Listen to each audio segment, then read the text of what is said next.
sétimo ano, tudo bem com vocês? Na nossa aula de português de hoje, vamos falar sobre os determinantes do substantivo. Para começar, acompanhe comigo a leitura desse texto. Ao analisar os dados, a equipe percebeu que as ondas sísmicas que passavam exatamente pelo centro do planeta apresentavam uma interferência muito diferente das que viajavam através do restante do núcleo, o que indicava uma diferença estrutural entre as duas partes do núcleo interno. No esquema a seguir, destacamos do trecho o substantivo ondas, centro e partes e algumas palavras e expressões a eles relacionadas. Veja: ondas, artigo as e adjetivos sísmicas estão relacionadas com o substantivo ondas. Do planeta, uma locução adjetiva está relacionada ao substantivo centro. Artigo as e numeral duas estão relacionadas com o substantivo partes. Esses exemplos que eu acabei de dar para vocês são determinantes do substantivo. Eles determinam, caracterizam, especificam e quantificam o substantivo. Podem ser artigos, numerais, pronomes, adjetivos e locuções adjetivas. Os artigos são palavras que antecedem os substantivos, tornando-os mais particulares, que são os artigos definidos, o, a, os, as, ou mais generalizados, que são os artigos indefinidos, uma, uns, umas. Os numerais são as palavras que representam os números. De acordo com as ideias que expressam, os numerais são classificados como cardinais, quantidade, 1, 50, ordinais, posição em uma ordem, primeiro, 12º, multiplicativo, quantidade multiplicada, dobro, triplo, quadruplo e e fracionários, quantidade dividida, metade, 1/5, 2/3. Veja o exemplo no texto. O menino guloso comeu as duas metades do bolo. O menino guloso, menino é o substantivo, o é o artigo, está relacionado ao substantivo, guloso é o adjetivo que está relacionado ao substantivo menino. Então, o artigo, guloso adjetivo e os dois estão relacionados com o substantivo. Aqui, as duas metades, as artigo, duas nesse caso é um substantivo e metades é um numeral. Pronomes são as palavras que representam, retomam ou acompanham um substantivo, indicando a pessoa do discurso a que se referem. Vamos lá, os determinantes caracterizam, quantificam, especificam e determinam, enfim, dão alguma informação sobre o substantivo ao qual se referem. Sem eles, a ideia transmitida pelo substantivo ficariam vagas e imprecisas. Os determinantes ajudam, portanto, a completar o sentido dos enunciados. Mais um exemplo aqui. Todos precisam se conscientizar da sua importância. Sua é um pronome adjetivo. E ainda falando sobre pronome, eu trouxe mais alguns exemplos para mostrar a vocês a diferença dos pronomes substantivos e dos pronomes adjetivos. Nos dois primeiros casos, os pronomes equivalem a substantivos, por isso são chamados de pronomes substantivos. Observe: eu não estarei aqui se a água realmente acabar.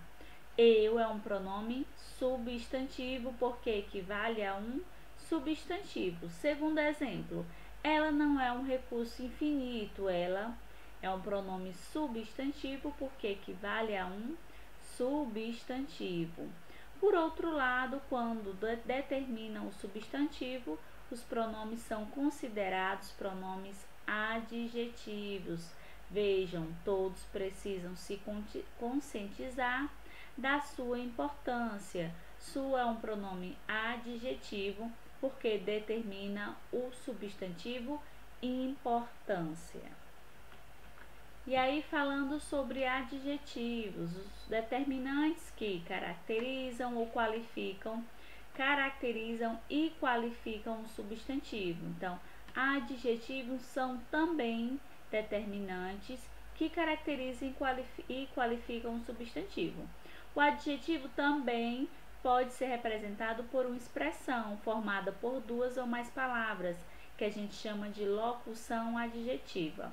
Na qualidade de determinantes do substantivo, os adjetivos concordam com ele em número e gênero. Observe os exemplos. Cultura judaica. Cultura é um substantivo feminino singular e judaica adjetivo feminino singular. Filmes engraçados.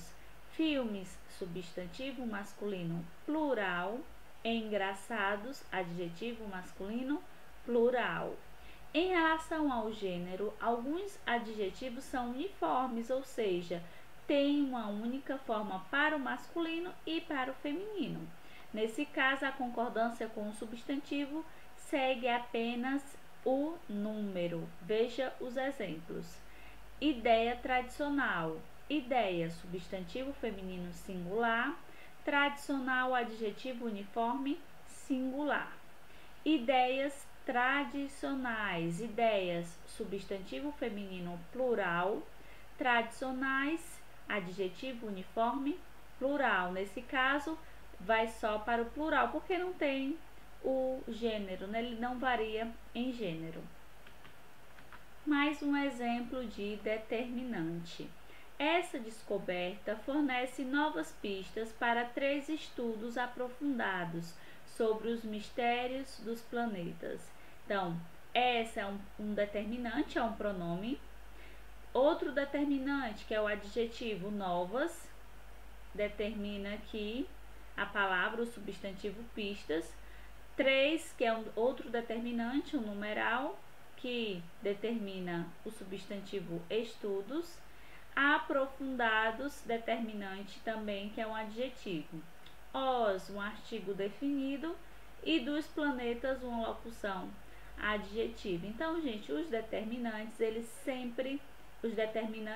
dos adjetivos, eles sempre estarão corrigindo. Os determinantes do substantivo, eles sempre estarão acompanhados do substantivo. Podem ser artigo, numeral, adjetivo ou locução adjetiva e às vezes também o pronome. E aí, gente, não tem como eu falar com vocês sobre determinantes do substantivo sem falar sobre sintagma nominal.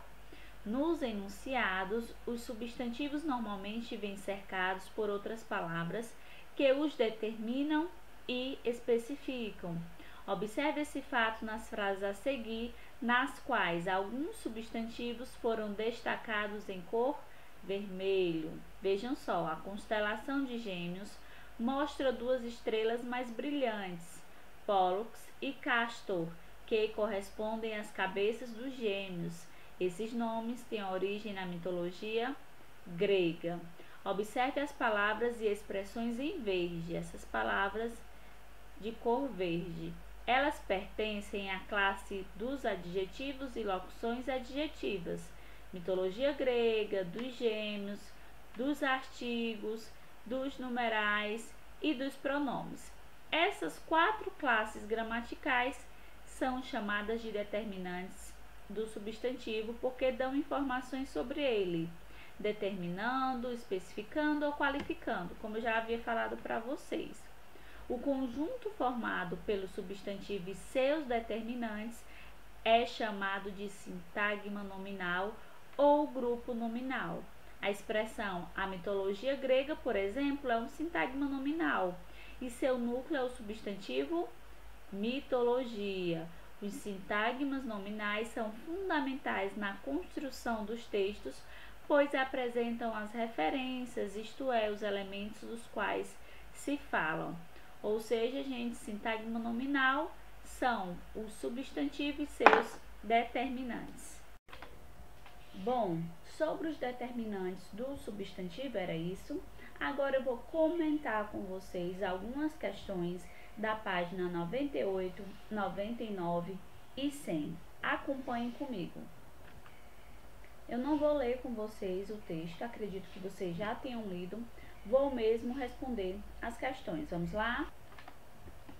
Compreensão do texto. O texto refere-se a uma descoberta científica. Qual é essa descoberta? E como isso foi descoberto e por quem?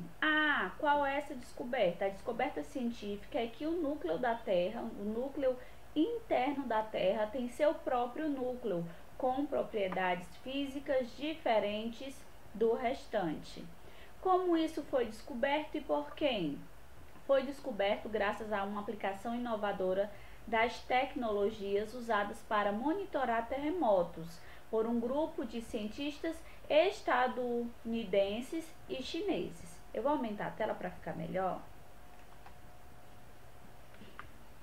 Segunda questão. De acordo com o texto, essa descoberta trouxe qual utilidade para a ciência?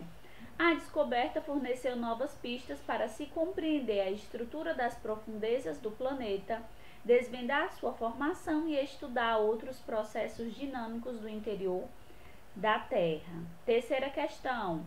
Além do título, o autor usou um olho, que funciona como subtítulo. Para que serve esse recurso em um texto de divulgação científica?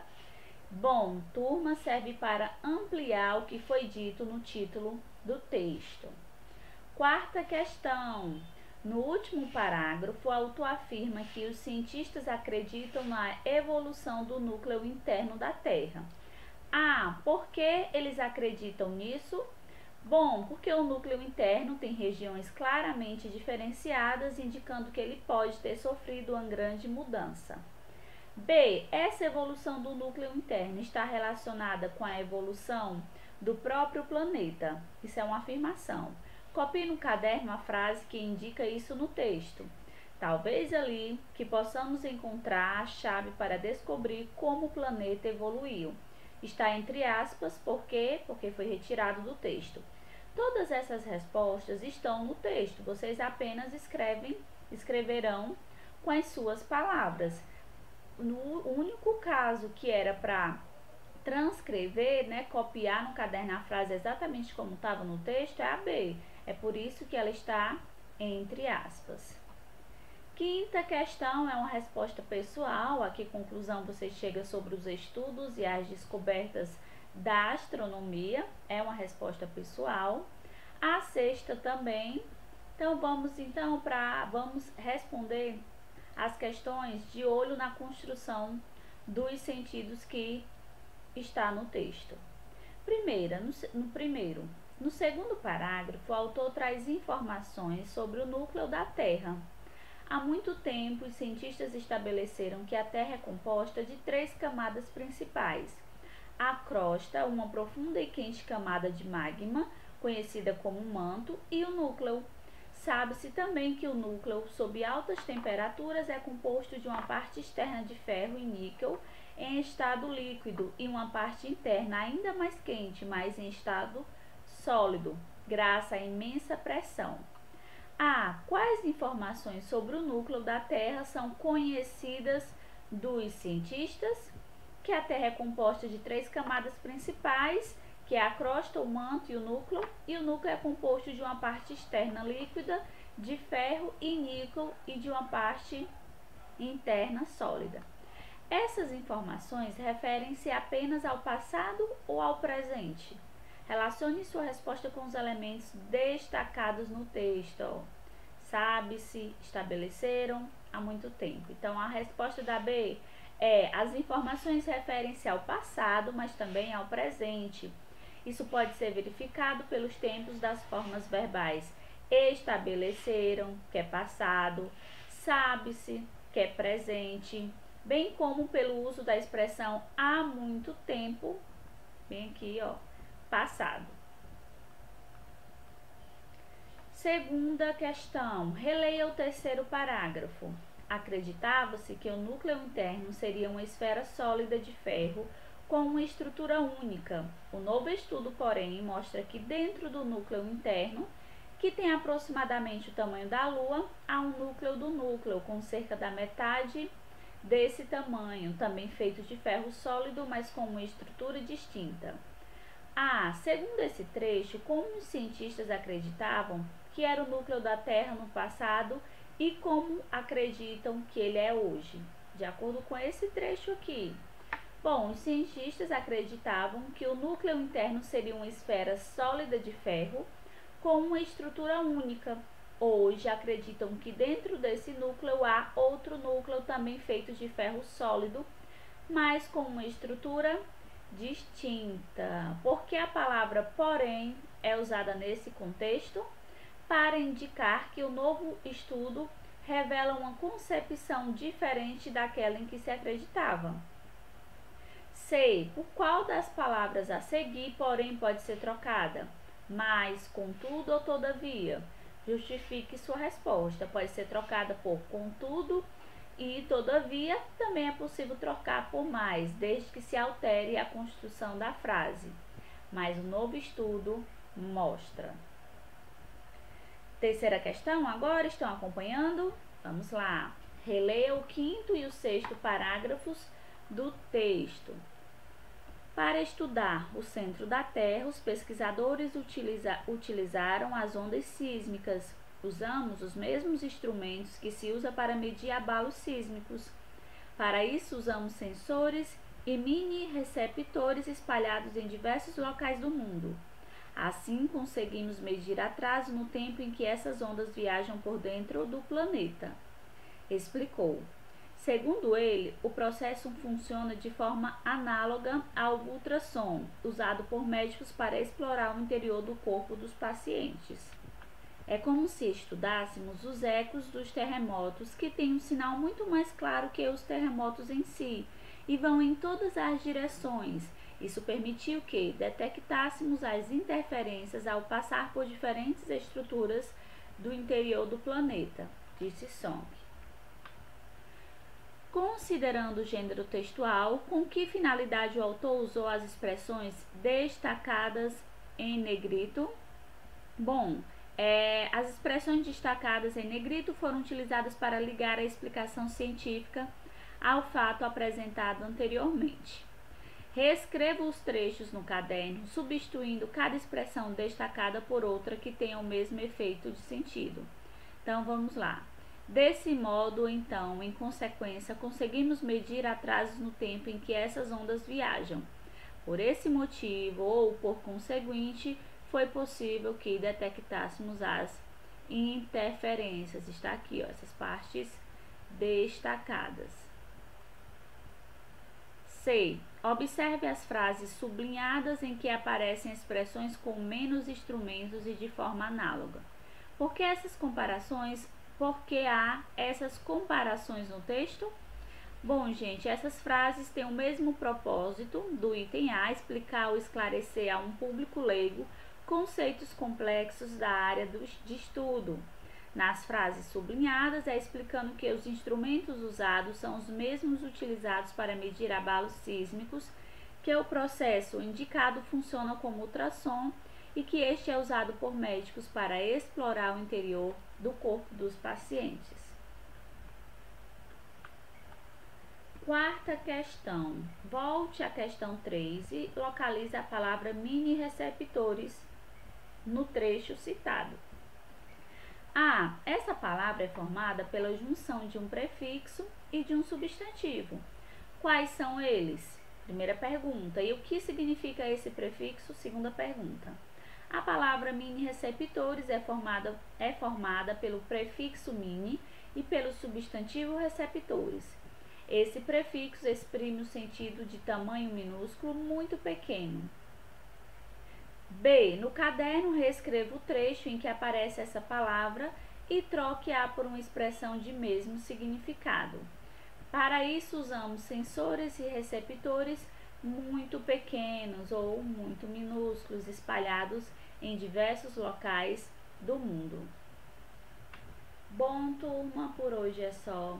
Se ainda tiver alguma questão que vocês desejam esclarecimento, fala comigo no chat no horário das aulas e deixe lá a sua pergunta ou a sua dúvida, ok? Até a próxima aula, gente. Tchau!